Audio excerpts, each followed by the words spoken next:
They're so upset that they're going to sell their home in White Rock and move back to Abbotsford, potentially losing tens of thousands of dollars. This story was on Reddit the other day as I was scouring the internet, hearing about this young couple that had recently bought a townhome and made one of the biggest mistakes of their lives. They were 100% not ready for townhome living and got into it not understanding some of the most critical things that they absolutely should have known before they got involved. That spawned the idea for today's video about the 5 things that you absolutely must know before buying a townhome in White Rock. And you're gonna wanna make sure you hang around to the end as well, because I'm gonna show you how you can save thousands of dollars by accessing some very difficult to find government incentives when it comes time to buying your next home. So if that sounds good, let's get into it.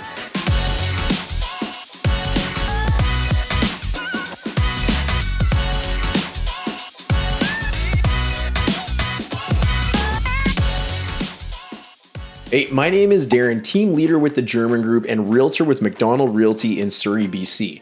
If this is your first time on this channel, and you want to know everything there is to know about living in Surrey or White Rock, British Columbia, consider subscribing and hit that notification bell so you can be the first to learn about current market conditions and the areas. People just like you are booking online meetups with me and my team every day, looking to make their move to either Surrey or White Rock. And the good news is, well, we're here to help.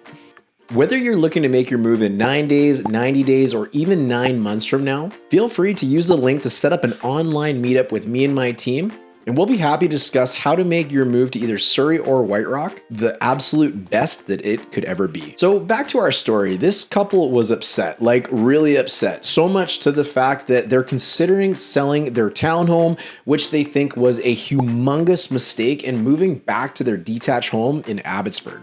Think of how absolutely expensive that is, not only because of all the taxes and fees that they would have paid to do so, but also just the toll and the cost on their time and their lives. As I was reading this article, I came to realize that all the problems that they encountered, they could have so easily avoided had they known the right information before they got involved into buying a townhome. You know, townhome living or strata living, it's not for everybody, and there's reasons why. But there's lots of people that make it work, love it, and make it work successfully. So I started thinking, well, maybe we could save you from making the same mistakes. Whether you're selling a home or not, this video is going to be perfect for anybody considering getting into strata living, specifically townhomes, and hopefully we can save you from making a potentially big mistake, just like the people on this Reddit article did. So let's get into surprise number 1, which is parking. And parking seems to be one of the most misunderstood conceptions about townhome living that you could imagine. It doesn't seem like it should be that complicated, but for some people it really is.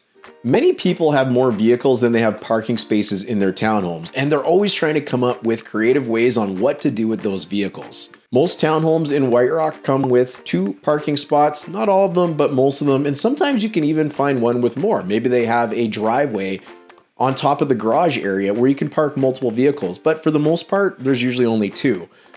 So what does someone do if they have multiple vehicles, or maybe they have a large vehicle or a work van or truck that they need to park on site? First, let's start with what you can't do. You cannot park your vehicle in the visitors' parking spots. That is a huge no-no.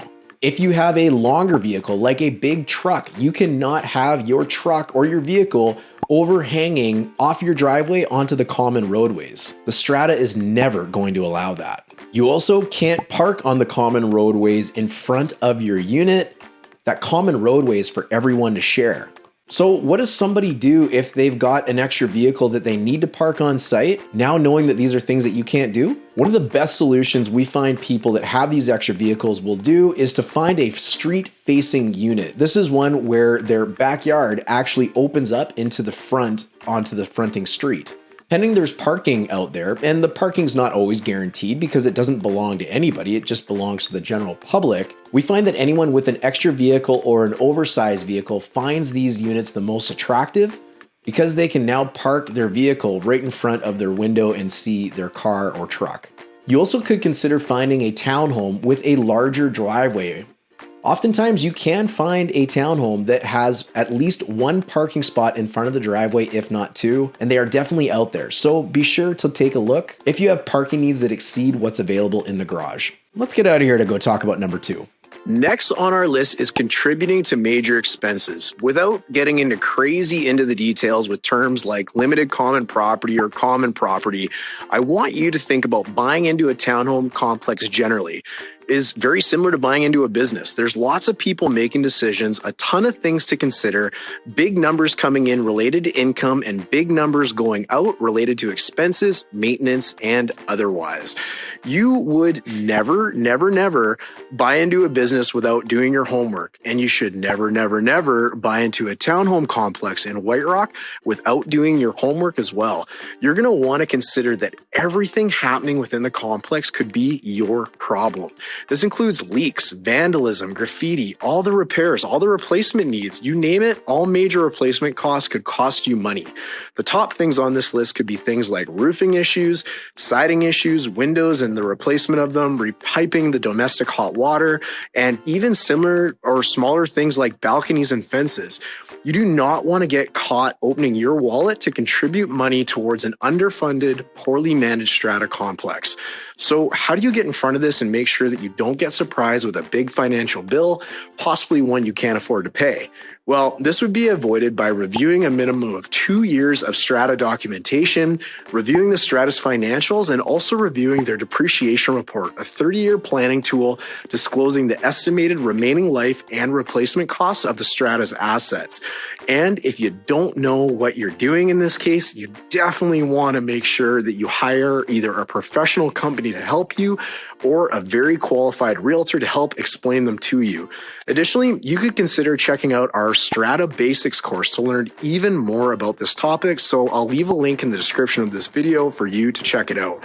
Now, before we move on to the next one, I'm curious, did this one catch you off guard, and does it come as a surprise?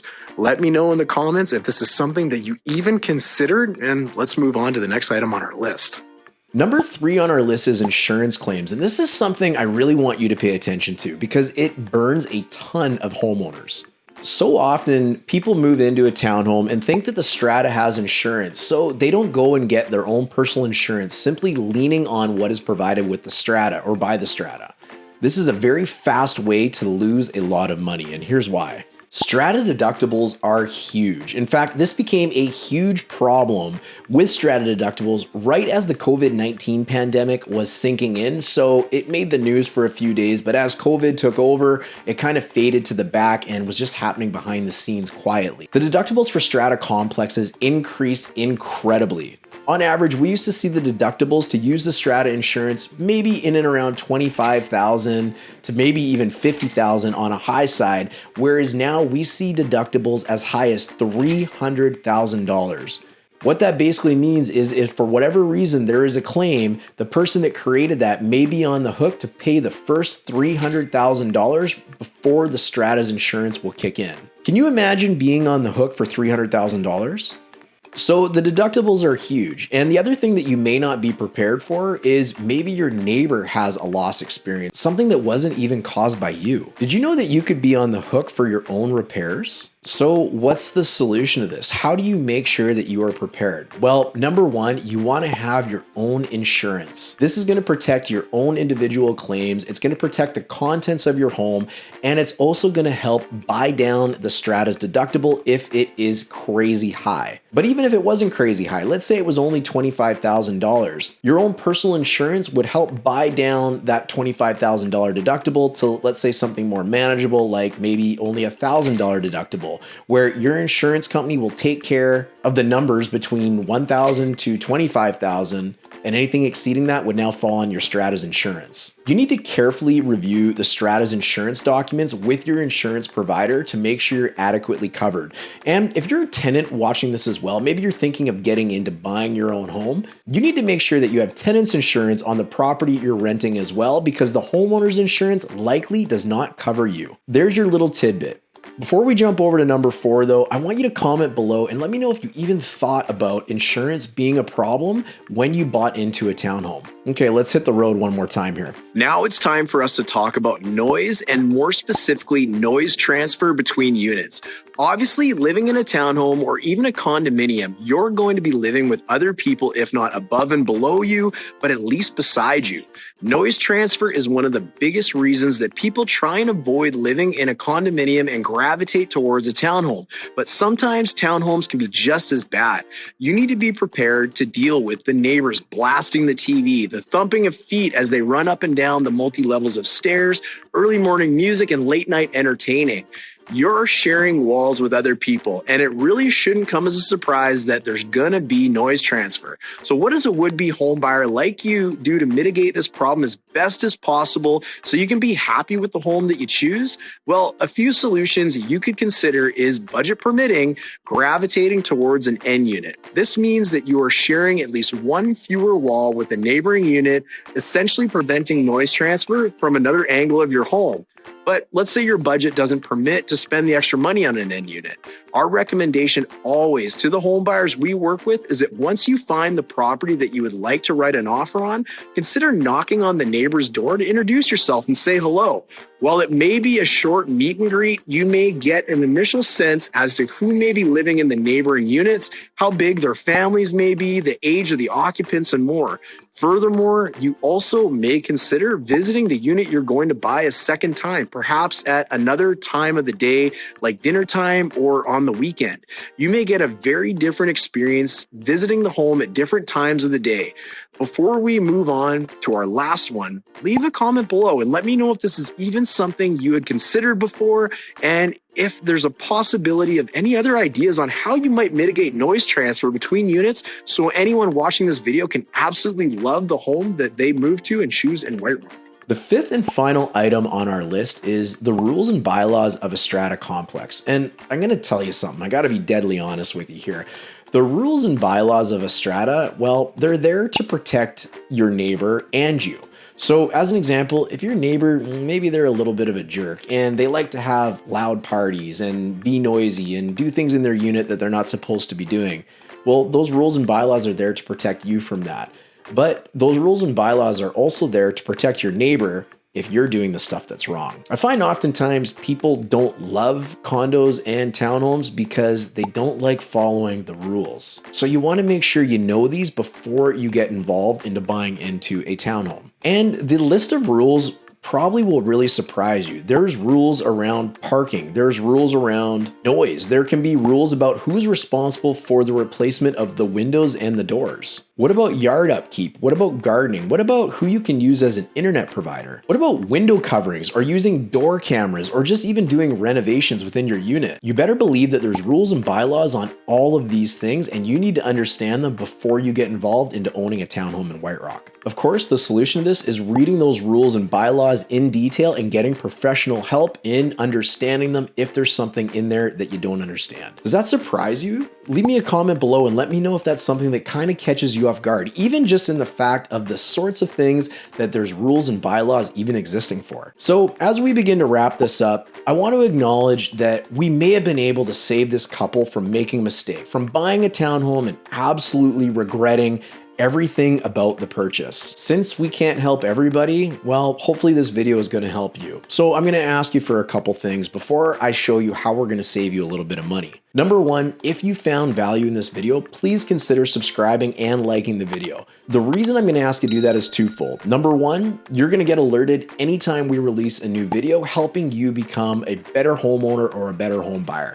But number two, because of the YouTube algorithm, it's going to help other would-be home buyers just like you looking to relocate to the area or get great information about real estate find this video, so hopefully we can help them too. The second thing I'm going to ask you to do is leave your comment and let us know what type of information you might love to see next, whether it's regarding moving to Surrey, moving to White Rock, or anything about real estate in general. And just maybe we'll have an upcoming and future video all about the topic that you let us know about. Lastly, I want to make sure you have access to these government incentives that aren't easily found so you're not giving away any more of your hard-earned money than you have to when you buy a home. Sourcing these can be incredibly complex, difficult, and confusing, so we've gathered them all in one single place along with the links to get them in this PDF, which we will leave a link to in the description so you can get access to it to make sure you save as much money as possible when it comes time to buy your next home. Hey, look, I want to appreciate you for watching. Thank you for considering subscribing and hitting that bell notification, commenting, and you know what? We're definitely going to look forward to seeing you on the next one.